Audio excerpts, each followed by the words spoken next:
Salut tout le monde, aujourd'hui je vous propose de découvrir un logiciel qui permet de maîtriser le PDF. Vous savez, ce format de fichier très verrouillé, pas évident à manipuler quand on doit éditer un document.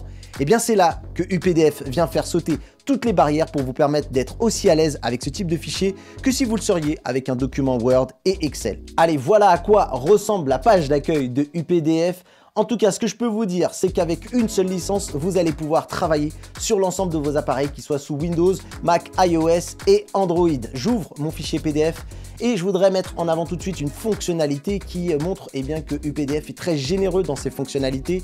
Il est en phase avec son époque et sachez que même l'intelligence artificielle fait partie de la solution UPDF. On l'a ici, ça s'appelle UPDF AI et une fois que je l'ouvre, je vais accéder à mon fichier et à un résumé complet du document immédiatement créé, généré par cette intelligence artificielle.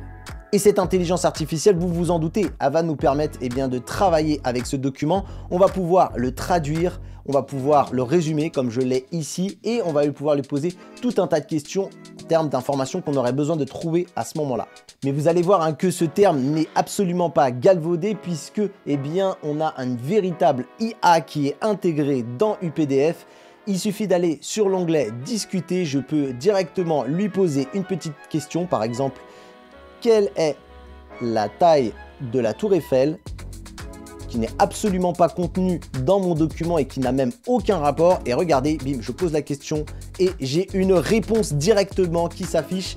Voilà, UPDF devient pour moi un véritable compagnon, comme vous le feriez par exemple avec un chat GPT, et ça c'est directement intégré dans l'appli UPDF. Bon, une fois que je vous ai dit cette bonne surprise, je tiens quand même à vous rassurer, UPDF c'est quand même là pour faire ce qu'on attend de lui. Petit point juste avant, je vous présente l'interface et je dois vous dire que j'aime beaucoup la sobriété parce que souvent avec ce genre d'application couteau suisse qui fait un peu tout, on a des boutons, des menus un peu partout et là je trouve quand même que c'est rassurant. On peut donc bien sûr consulter son document et c'est là qu'on va d'ailleurs pouvoir éditer. On va pouvoir comme ça modifier un texte qui n'est pas modifiable quand on consulte sur un lecteur PDF traditionnel. On va pouvoir modifier la couleur du texte, changer la police, mettre en gras, en italique, augmenter, diminuer la taille. Comme je le disais en vidéo, on agit vraiment sur un PDF comme on le ferait sur un document Word. Sur la partie supérieure, on va trouver des boutons qui vont nous permettre d'ajouter du texte, des images, des liens.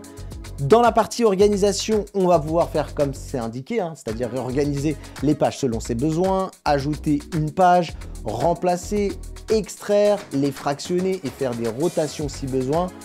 Voilà, si vous avez envie de lire votre document à l'envers, c'est comme vous voulez, voilà, vous pouvez lancer le Read Document à l'envers Challenge. Alors une fois que par exemple on a créé son document, qu'on l'a fait relire, annoter, modifier, bref, une fois qu'il est prêt, on va pouvoir aussi également le protéger ce document en chiffrant et le renforcer en y ajoutant aussi un mot de passe afin de ne pas permettre au tout venant de venir comme ça, de l'ouvrir et de falsifier le document.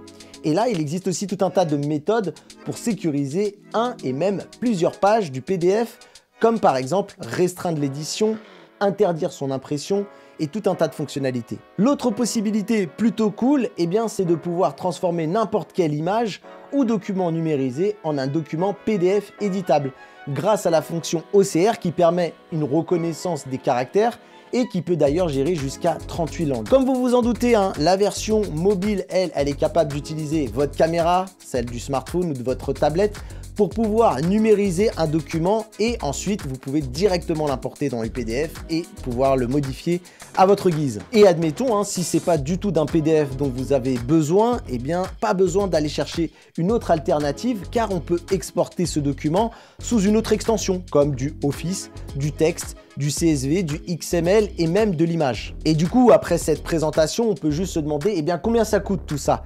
Mais avant de parler de prix, je voudrais vous dire que vous pouvez vous faire votre propre opinion sur la qualité du logiciel puisqu'il y a une version gratuite qui est disponible.